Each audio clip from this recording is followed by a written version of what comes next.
Bueno, Luis Reyes Santos nos acompaña, él es economista, fue director del presupuesto, es miembro del Partido de la Liberación Dominicana. Buenos días, licenciado, placer usted por esta mañana con nosotros. Buenos días a todos ustedes, al público que lo sigue. Un placer estar aquí con ustedes de nuevo. Bienvenido, licenciado.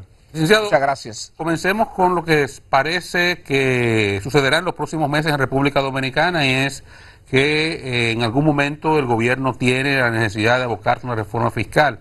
De hecho, la última revisión del artículo cuarto del Fondo Monetario Internacional ya le daba con mucho más énfasis un empuje al gobierno en esa dirección y la necesidad de una reforma fiscal. ¿Usted como economista o como partido han estudiado por dónde pudiera venir el gobierno con los planteamientos de una reforma fiscal o tributaria? No, como partido nosotros, por ejemplo, no tenemos una posición. Ahora, aquí en este mismo programa yo me he referido en más de una oportunidad a la situación de la reforma fiscal y he sido coherente en decir que existen condiciones técnicas desde hace mucho tiempo para que en el país se haga una reforma fiscal, que posiblemente no se hayan creado las condiciones políticas en determinado momento, sea por la pandemia o antes de eso, cuando el periodo de la Marcha Verde no ha permitido que el país avance en una reforma fiscal. Pero no puede haber duda, creo que ningún economista sensato, sobre la pertinencia técnica de la realización de una reforma fiscal por una razón sencilla. Primero, los niveles de tributación son bajos, son de los más bajos de América Latina. Segundo, el pago de los intereses de la deuda, eso podríamos discutir la culpabilidad o no de los gobiernos, pero el tema es que hay una situación incontrovertible y es que nosotros tenemos uno de los niveles de pago de intereses más elevados del mundo como proporción de los ingresos, y eso ya es una justificación por sí sola. No obstante eso, el país se ha manejado lo suficientemente bien para que la calificación de riesgo país se mantenga baja, y nosotros la sobretasa que pagamos por esa situación, digamos, de tener unas cuentas fiscales que no son óptimas, que no es lo mejor, digamos que lo que se paga es relativamente bajo. Hemos tenido la capacidad para manejarnos en ese escenario. No obstante, eso es una situación que no es sostenible, y como no es sostenible, pues lo correcto es que el gobierno en determinado momento se aboque a eso. ¿Cuáles son los lineamientos? Los lineamientos, para mí, lo que yo siempre he dicho es, primero, debe de ser una reforma compensatoria, una reforma que proteja a los sectores menores ingresos. Segundo, tiene que atacar el tema de elevación, porque si no toca el tema de elevación, posiblemente va a carecer de legitimidad. Y segundo, no cabe la menor duda de que todo lo que tiene que ver con evasión y elusión debería ser un componente importante. Y tercero, tiene que tener un componente que ataque el problema del gasto. No hay forma también de que una reforma tenga legitimidad si no ataca el tema de la transferencia al sector eléctrico, las pérdidas eléctricas. Por lo menos esas tres condiciones de base debe de cumplir una reforma que se proponga para que sea legítima, para que tenga cierto nivel de legitimidad frente a la población. ¿Qué perfil, digamos, aquí un término acuñado por economistas cuando están en el gobierno, cuando están en la oposición, que cosa cambia, que es el gasto fiscal, se llaman, que son al final todas las exenciones que de alguna forma se dan cuando se está en el gobierno, ¿verdad? Se maneja esto y se explican algunas cosas, pero siempre el número, que creo que anda por los 300.000, 250.000 millones de pesos, siempre hay que recordar que la mayor parte de eso es ITEVIS. Así es. Entonces, cuando se aborda el tema de ese gasto fiscal, ¿por dónde habría realmente que atacarlo desde dos perspectivas? Para que tenga un efecto importante en las recaudaciones, uno, y para que no afecte sectores o que están protegidos porque tienen menores ingresos o porque son importantes para el desarrollo nacional. Mire, lo primero es que desde el punto de vista del desarrollo, nosotros necesitamos mejorar el diseño de política. Muchas de las políticas que nosotros se aprobaron y que han tenido un impacto positivo, está el caso, por ejemplo, del turismo, por citar solamente el turismo, pero también zona franca.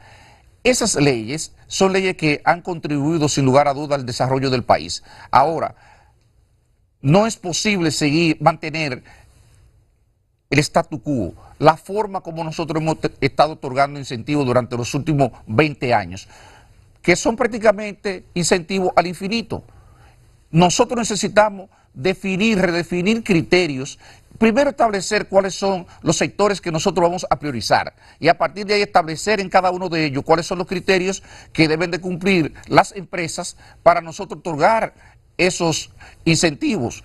Y en tercer lugar, nosotros debemos acotar, delimitar el tiempo en que esas empresas se van a beneficiar de esos incentivos. No puede ser que una empresa dure 30 años con incentivos. No puede ser. Eso no puede ser. Eso no le cabe, por ejemplo, a nadie en la cabeza hoy día. El caso, o sea, en ningún país. Caso del turismo, licenciado. El caso de muchos sectores, porque eso no, mírame uno, por ejemplo, dice aquí, podría parecer como que uno tiene algún interés contra ningún sector, y no contra ninguno. Es que el país necesita establecer unas prioridades en términos de desarrollo, que es lo que nosotros queremos incentivar. Y a partir de eso hay que establecer los criterios. Criterios en términos de generación de empleo, en términos de generación de divisa. ¿Qué es lo que tú me aportas?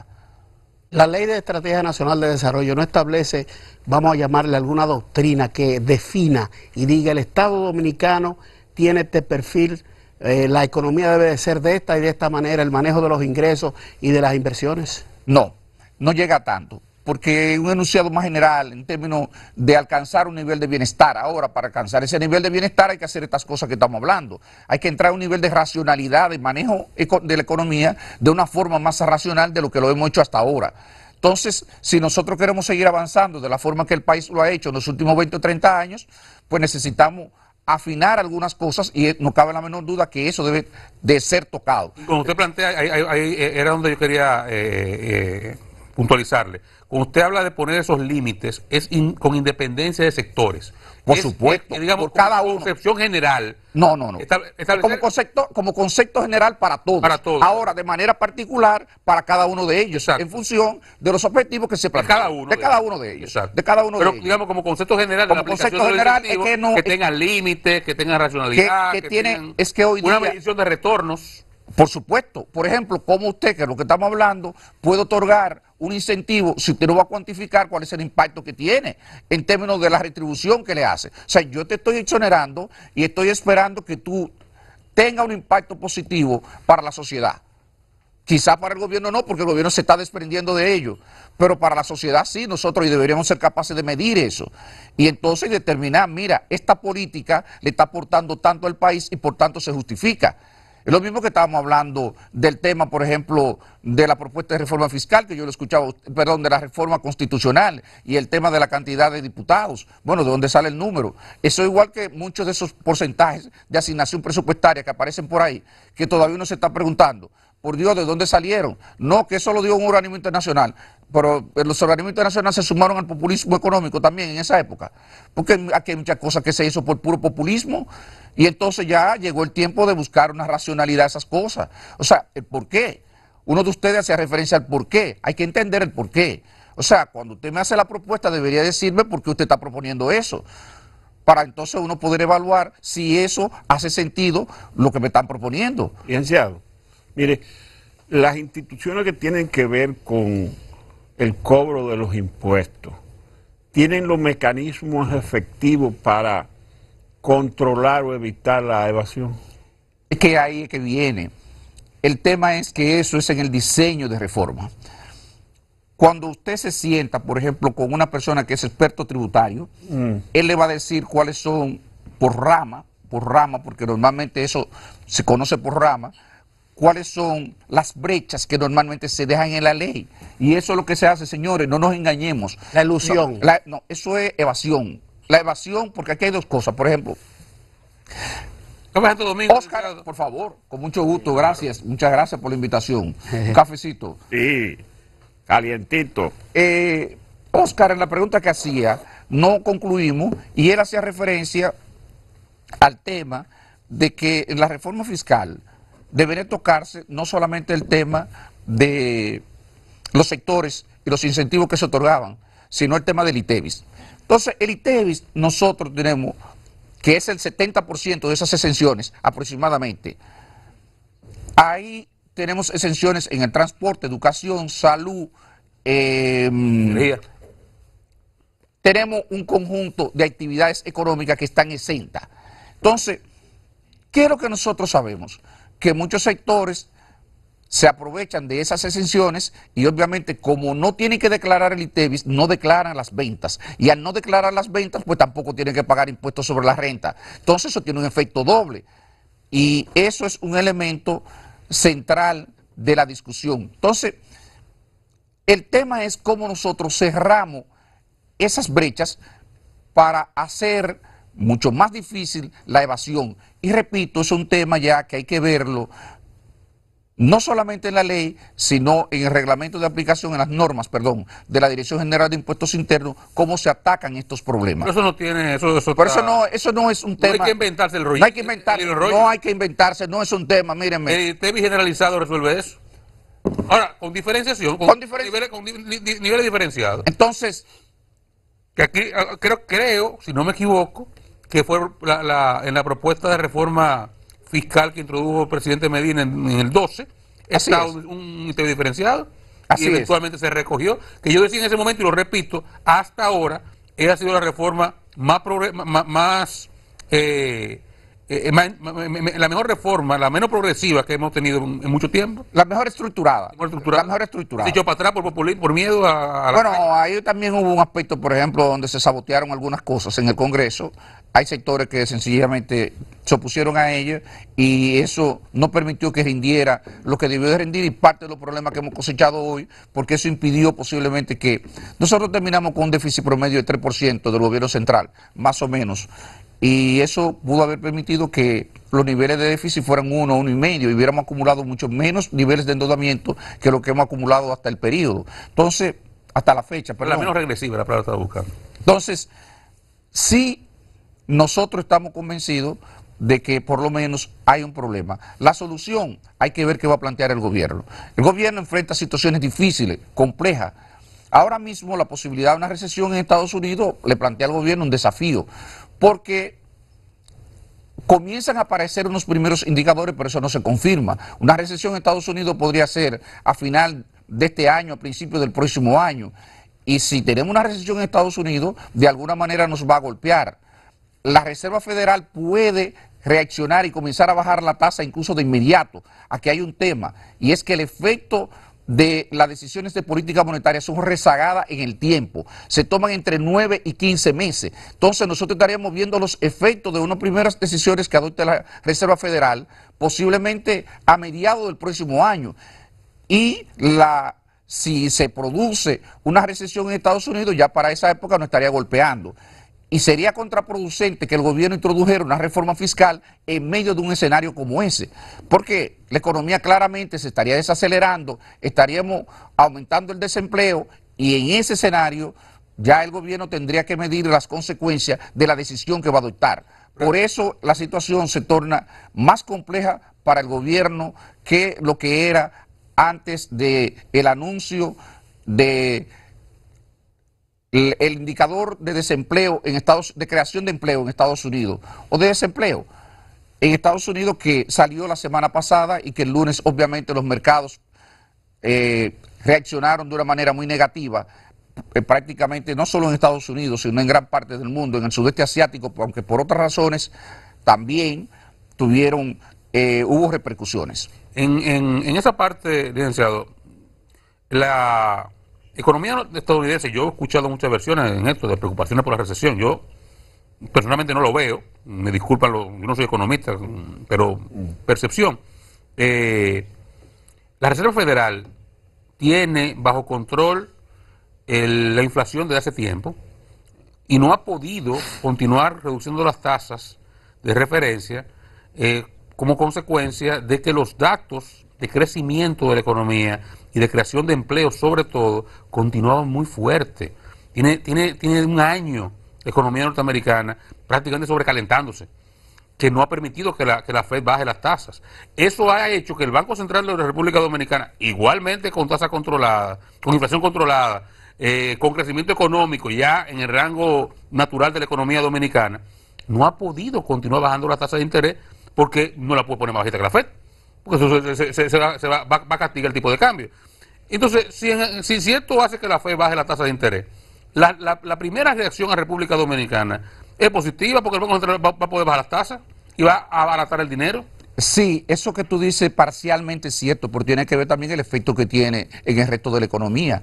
O sea, tú tienes una caída, en principio, por lo menos teóricamente, el impacto en las remesas, tiene una caída en el turismo, tiene una caída en zona franca, y eso tiene un impacto en la economía en términos real. Entonces tú tienes que balancear ambas cosas. Hay que ver, sí, que yo lo dudo, que porque eso no se ha visto, que el efecto de la política monetaria, de una política monetaria de bajar las tasas de interés, impacte lo suficiente en la economía dominicana para compensar el efecto negativo de la economía de los Estados Unidos. Lo que se ha visto hasta ahora es que cuando baja la economía de los Estados Unidos, por más expansiva que sea la política monetaria, por más laxa que sea, normalmente el efecto es dominante. El efecto de la economía de los Estados Unidos es dominante. Pero ¿cuál es el dato, al margen de la creación de empleo, como la economía norteamericana tiene que crear una media de 150.000 empleos mensuales, o se entiende que no está creciendo lo suficiente?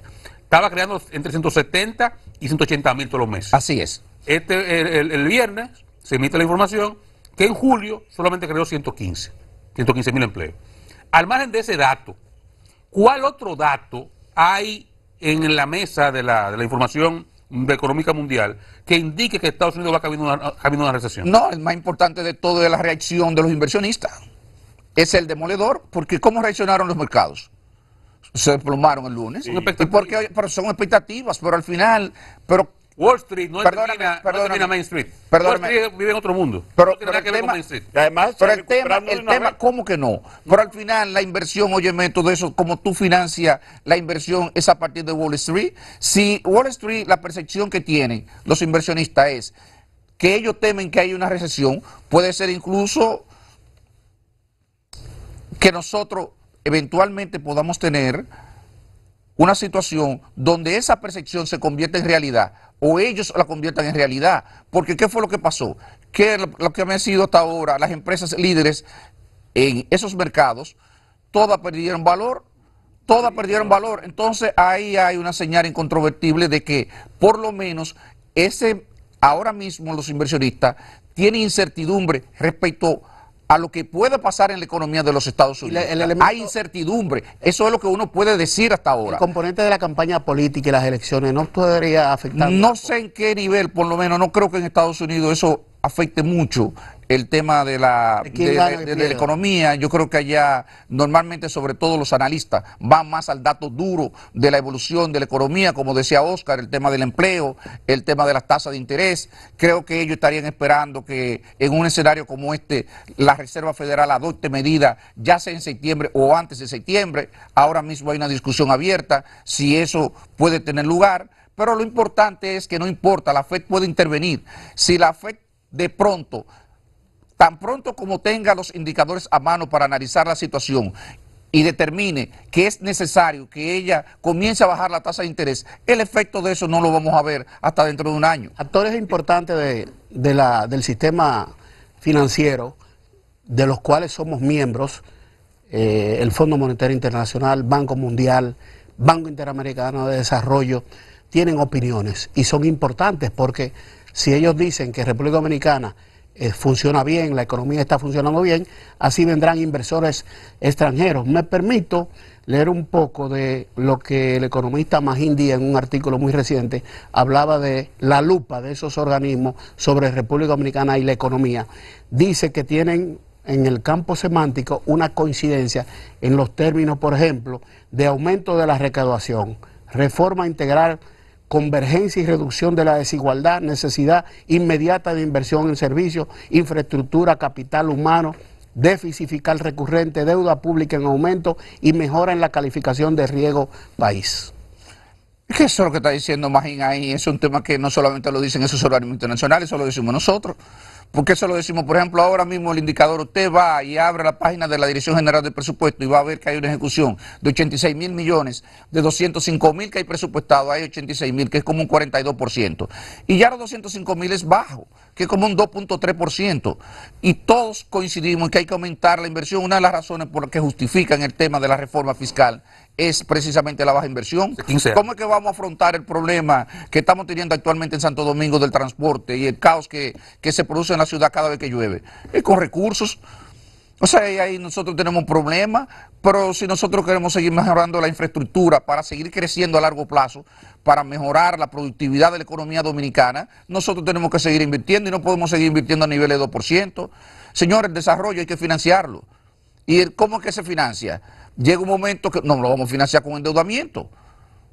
El endeudamiento puede ser un complemento de eso y podemos utilizarlo para determinados proyectos cuyos retornos garanticen el repago de ese endeudamiento. Licenciado. Pero en sentido general nosotros debemos generar los recursos para poder financiar ese desarrollo y cumplir con todo eso. Claro que todavía tenemos deuda en términos social, claro que hay que seguir reduciendo la pobreza, claro que hay que seguir reduciendo la inequidad. O sea, hay un montón de cosas y eso debe de cumplirlo ¿quién? El único en capacidad de hacer eso es el gobierno. Bueno, licenciado, muchísimas gracias. Se nos queda el tema del PLD. Yo quería preguntarle del PLD, pero ya. Pero una pena. No hay chance. Una pena. La próxima oportunidad. Se salvó de eso. La próxima oportunidad. Cuando vuelva. Gracias a ustedes por habernos acompañado este jueves. Mañana Luisito en una chercha aquí a partir de las 6 de la mañana. Nada, si a usted le gusta eso, nos vemos mañana entonces.